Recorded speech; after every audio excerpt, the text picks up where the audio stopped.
In the pre-dawn gloom of December 16th, 1944, the frozen, forested hills of the Ardennes region near Monschau, Germany, shuddered under a familiar violence, the cacophony of American artillery.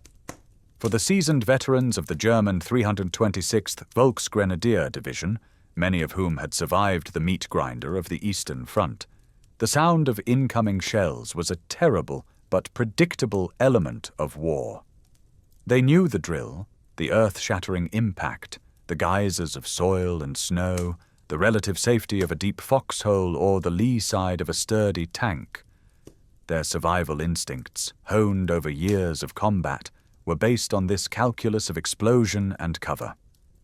But on this morning, something was horrifyingly wrong.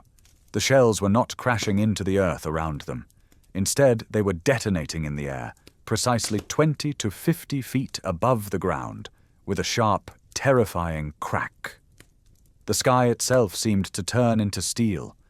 A mathematically perfect storm of red-hot shrapnel rained down vertically, slicing through the forest canopy, tearing into snow-covered ditches, and finding men in foxholes they believed were secure. This was not the horizontal danger of a ground burst. It was an omnipresent, inescapable death from above. Their hard-won survival knowledge was rendered obsolete in an instant. They were facing a revolution in warfare, and they were its first test subjects. This terrifying new reality was the result of one of the most consequential and unauthorized decisions of the entire Ardennes offensive. Colonel Oscar Alfred Axelson, commander of the U.S. 406th Artillery Group, watching the desperate situation of the outgunned 38th Cavalry Squadron, had made a fateful choice. Defying explicit orders from the highest levels of command that restricted the use of a certain secret weapon, he commanded his gunners to load a new type of shell. These shells were equipped with the most closely guarded secret in the Allied arsenal, second only to the atomic bomb, the Proximity Variable Time, VT fuse. This tiny marvel of engineering, a miniature radar set encased in artillery steel, could sense its target and detonate at the perfect height to maximize carnage. In that frozen moment, Colonel Axelson, facing potential court-martial, had rewritten the mathematical equation of lethality on the battlefield. The gambit, Hitler's last throw, and the American peril. The context of Axelson's decision was the massive German offensive, codenamed Wacht am Rhein, Watch on the Rhine, which the Allies would call the Battle of the Bulge. It was Adolf Hitler's audacious last gamble. He had secretly massed nearly 200,000 soldiers, 1,000 tanks, and almost 2,000 artillery pieces in the Ardennes, a region considered a quiet sector by complacent Allied intelligence. The offensive began at 5:30 a.m. on December 16th with a hurricane bombardment that achieved total surprise. German guns fired at a staggering rate of over 1,600 rounds per minute along an 85-mile front. The American lines were held by a mixture of green, untested units and battle-weary divisions sent to this supposedly calm area to recuperate. The initial shock was devastating. Communications broke down, positions were overrun, and a palpable sense of panic began to spread. The German spearheads, led by elite SS Panzer divisions, drove deep into the American front, aiming for the ultimate prize, the port of Antwerp. It was within this maelstrom of confusion and retreat that Colonel Axelson faced his dilemma. His artillery support was proving inadequate to stop the relentless German infantry assaults. Conventional shells, even when fired with precision, could not dislodge the well-entrenched and dispersed enemy troops. The tactical situation was dire. It was in this crucible of desperation that he chose to bet the war on a secret weapon, authorizing the use of the proximity fuse against ground targets for the first time, an act that could end his career even if it saved his sector. The secret science, the miracle in a shell. The device that Axelson unleashed was not merely a new fuse. It was the pinnacle of Allied scientific, industrial, and organizational prowess. The proximity fuse was, in essence, a complete radar system shrunk down to the size of a coffee can, designed to survive being fired from a cannon. The physics involved were mind-boggling. When a gun was fired, the shell experienced an acceleration force of 20,000 times gravity. To withstand this, every component had to be incredibly robust.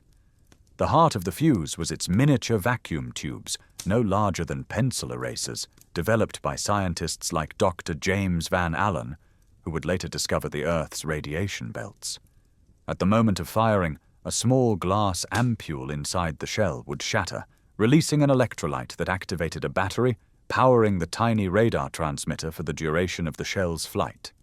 As the shell arced towards its target, this transmitter would continuously emit radio waves. When it approached an object, the ground, a tree, a vehicle, or a group of soldiers, the waves would reflect back. A receiver in the fuse would detect this returning signal. As the shell drew closer, the signal's strength increased. When it reached a specific intensity, calibrated to correspond to the optimal height for maximum lethality, about 30 feet for a 105 mm shell, 50 feet for a 150 mm, an electronic trigger would ignite the explosive charge. The security surrounding the project, led by Dr. Merle Tuve at the Johns Hopkins Applied Physics Laboratory, was immense. The lab itself was disguised as a used car dealership. Workers, many of whom were women, were compartmentalized. They assembled components without knowing the final product's function. Each fuse had a serial number for tracking, and the entire program cost a staggering $1 billion, a testament to its perceived importance. By December 1944, American industry was producing 40,000 of these technological marvels every single day. The authorization crisis, from court-martial to war winner. Colonel Axelson's unsanctioned use of the fuse on December 16th created an immediate and severe command crisis. He had directly violated orders that restricted the fuse to anti-aircraft use over water, where a dud or dud shell could not be recovered by the enemy. The fear was that if the Germans captured even a few intact specimens, they could reverse engineer the technology and use it against the massive Allied bomber fleets. However, the battlefield reports from Monschau were undeniable. The German attack had been shattered. The psychological and physical effects were so profound that word raced up the chain of command to Supreme Headquarters Allied Expeditionary Force, SHAF. General Dwight D. Eisenhower, confronted with the desperate and sprawling nature of the German breakthrough, was presented with irrefutable evidence of a weapon that could halt the enemy in their tracks. Recognizing its potential to be a war-winning advantage, he formally requested the restrictions be lifted. On December 19th, just 3 days after Axelson's decision, the ban was officially revoked. By December 21st, a massive logistical operation was underway to flood the Ardennes front with proximity-fused shells. The American industrial and logistical machine demonstrated its awesome power, delivering the secret weapon to artillery units across the embattled region, from the besieged defenders of Bastogne to the armored columns of Patton's Third Army racing to their relief. The crucible of Bastogne, the nuts supported by science. The siege of Bastogne became the most famous demonstration of the proximity fuse's defensive power. Surrounded, outnumbered, and low on supplies, the 101st Airborne Division and attached units held the vital crossroads town against repeated, determined German assaults. Artillery was their lifeline. Units like the 406th 3rd Parachute Field Artillery Battalion, with their 75 Pack howitzers, and the 969th Field Artillery Battalion, an African-American unit, with their powerful 105th meter long toms, began employing proximity fuses. When the Germans launched their major attack on December 22nd, following General Anthony McAuliffe's legendary nuts rejection of a surrender ultimatum, they were met with a storm of fire unlike any they had encountered. German infantry, advancing across open, snow-covered fields in textbook assault formations, were systematically annihilated. Shells detonated in a precise grid pattern above them, creating overlapping circles of death.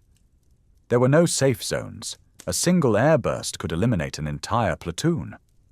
The 969th Artillery Battalion, in particular, used their heavy shells to create an impenetrable defensive ring around Bastogne. German prisoners of war later spoke of entire units breaking and fleeing before even reaching American lines, their morale shattered by the inexplicable and inescapable airbursts. The Sour River Slaughter, Patton's Arithmetic of Death. As General George S. Patton's Third Army drove north to relieve Bastogne, they provided the most chillingly efficient example of the fuse's lethality. On the night of December 25-26th, a German battalion attempted to cross the partially frozen Sour River near Ettelbruck, believing the darkness and fog would conceal them. With conventional artillery, American gunners would have had to spend precious minutes walking their fire onto the target, a process giving the enemy time to disperse or take cover. With proximity fuses, this was unnecessary.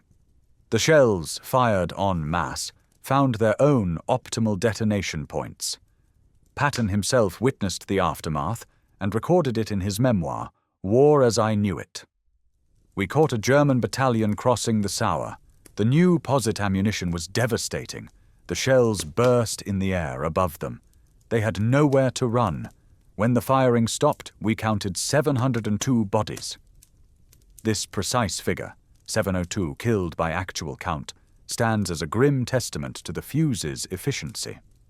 A single battalion was erased from the German order of battle in a matter of minutes, a demonstration of firepower so absolute it bordered on the apocalyptic.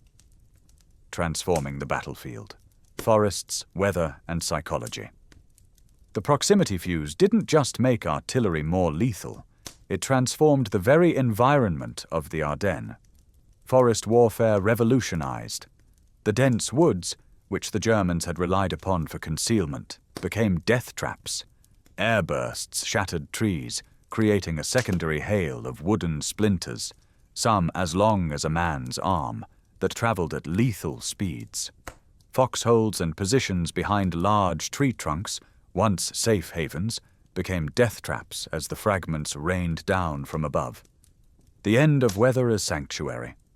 German tactics often relied on moving and attacking during poor weather, when Allied aircraft were grounded and forward observers' visibility was limited.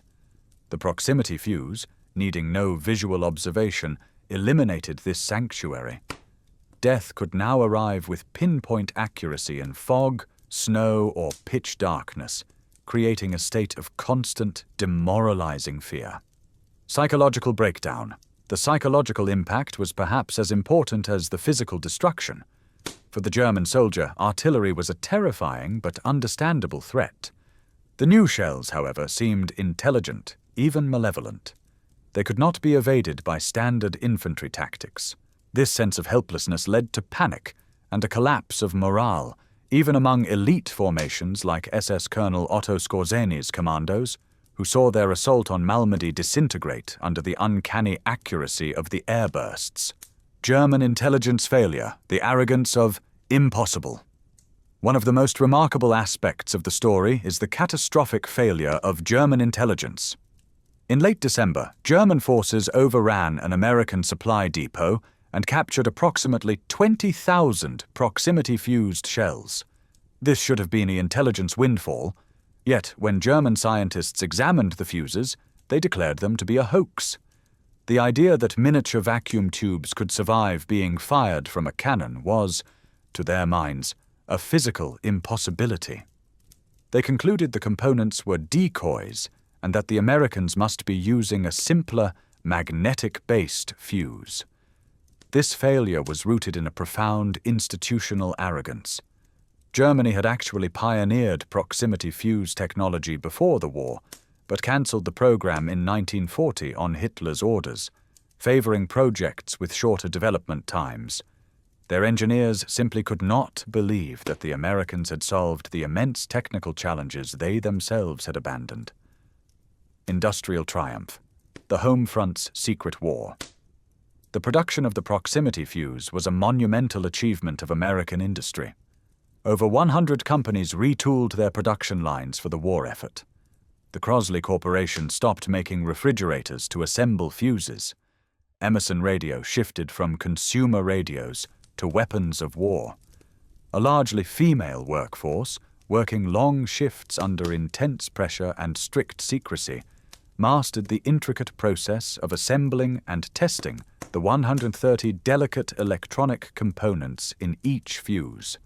Through mass production and relentless quality control, the cost of a fuse plummeted from $732 in 1942 to just $18 by the end of 1944, even as reliability soared.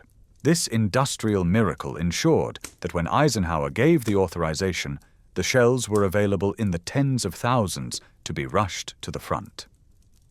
Legacy and reckoning, the weapon that shaped a war and a world. The impact of the proximity fuse on the Battle of the Bulge was decisive. Post-war analyses and German commanders' own testimonies confirmed this. Field Marshal Gerd von Rundstedt, the German commander-in-chief in the West, stated, "The proximity fuse was decisive. Our attacks broke down not because of American courage, though they fought well, but because of artillery that seemed to have eyes."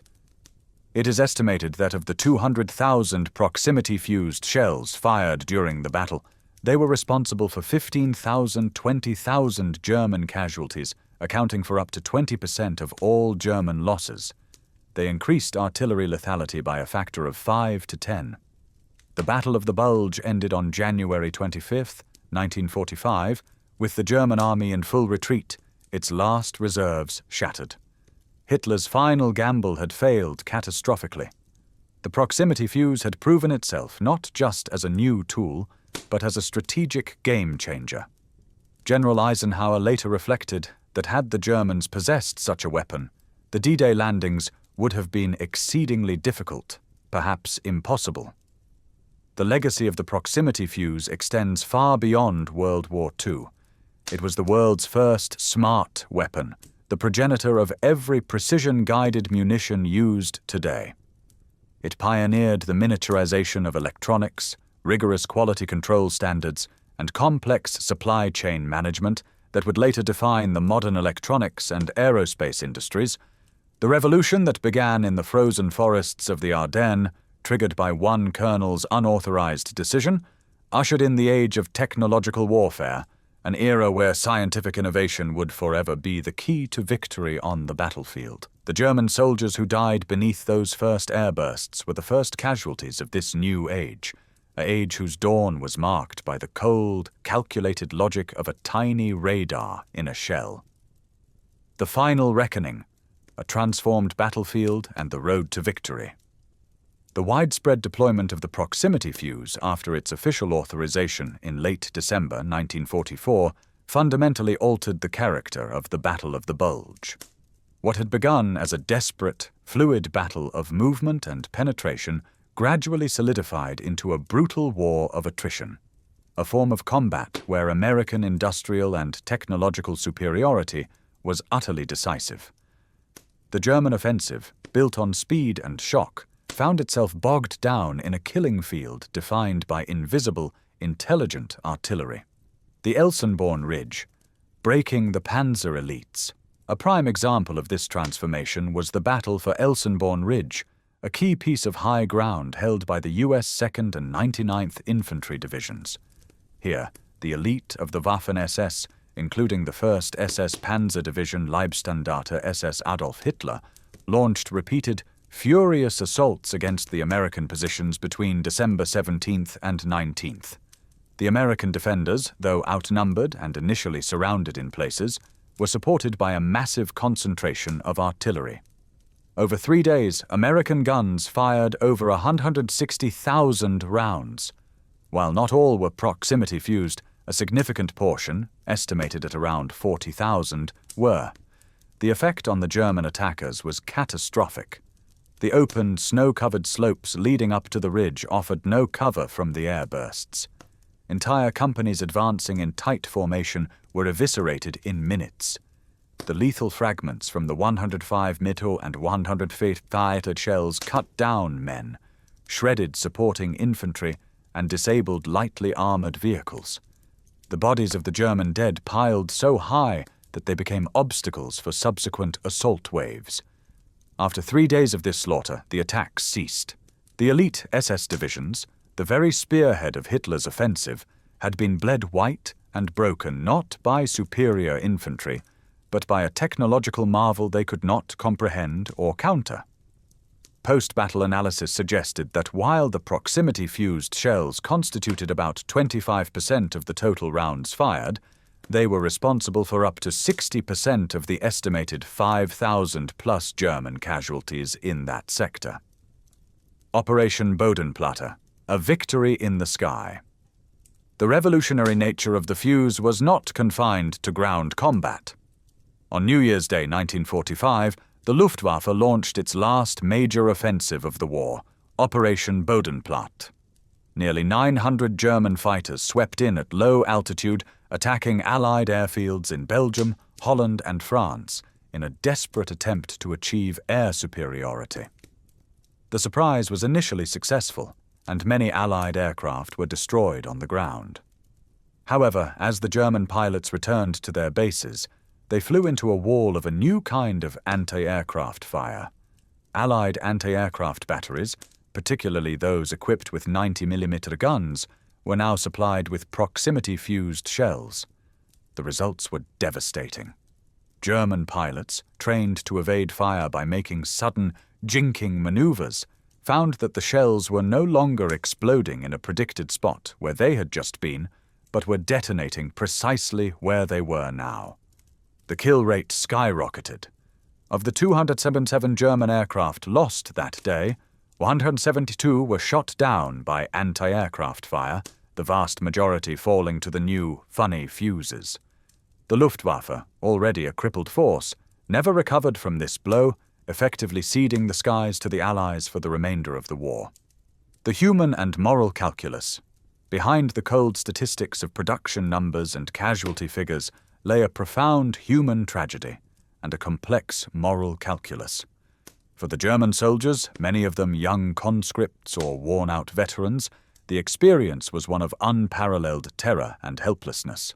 They were being killed by an unseen, impersonal force that obeyed a logic of physics and engineering, not the traditional rules of cover and concealment. This psychological warfare was as potent as the shrapnel itself. On the American side, the workers, the riveters of the electronics industry, labored in ignorance, assembling components for a weapon whose terrifying effectiveness they could not imagine. They paid a price in stress, exhaustion, and industrial accidents, all while bound by oaths of secrecy. Yet, in the grim arithmetic of total war, the proximity fuse undoubtedly saved countless Allied lives. The Battle of the Bulge ultimately cost the United States over 19,000 killed and 75,000 total casualties. Military historians universally agree that without the decisive advantage of the proximity fuse, the American defense would have been far more costly, the German penetration deeper, and the battle's duration significantly longer. Every day the war in Europe was prolonged meant more death and suffering, not only for soldiers but for the millions of civilians and prisoners, including those in the Nazi concentration camps awaiting liberation. The weapon that caused such localized destruction arguably contributed to a broader, if grim, salvation. The enduring legacy, from the Ardennes to the modern battlefield. The end of the Battle of the Bulge on January 25, 1945, did not mark the end of the proximity fuse's service.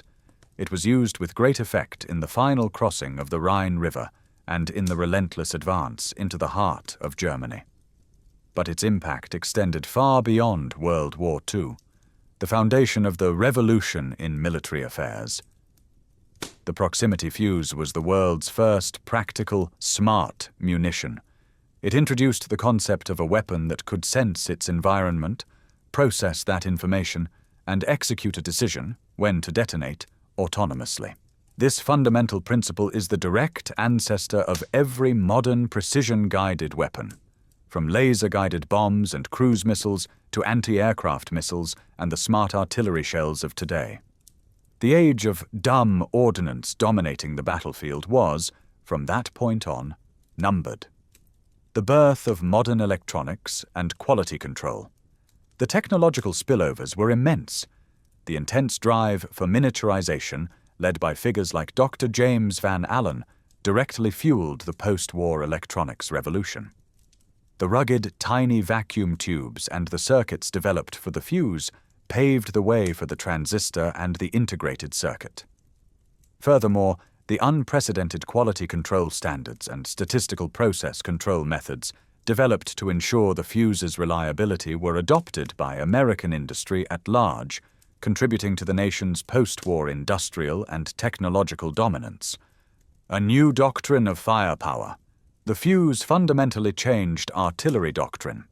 It demonstrated that massed, indirectly fired artillery could achieve effects previously only possible with direct fire or air support.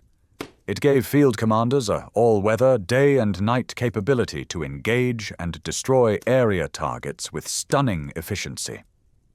The tactics pioneered by artillery commanders in the Bulge became the foundation for modern indirect fire support. Epilogue: The Calculus of Innovation. The story of the proximity fuse in the Battle of the Bulge is a powerful testament to the decisive role of technological innovation in modern conflict. It was a victory not just of courage and logistics, but of scientific intellect and industrial genius. It demonstrated that a free industrial democracy could marshal its resources, protect its secrets, and produce a weapon of such sophistication that it could overturn an enemy's temporary tactical advantages. From Colonel Axelson's solitary, unauthorized decision on a frozen December morning to the assembly lines of 100 home front factories, the fuse represented a collective effort that tipped the scales in history's largest battle fought by the U.S. Army. The German soldiers who fell beneath its first airbursts were witnesses to the dawn of a new era.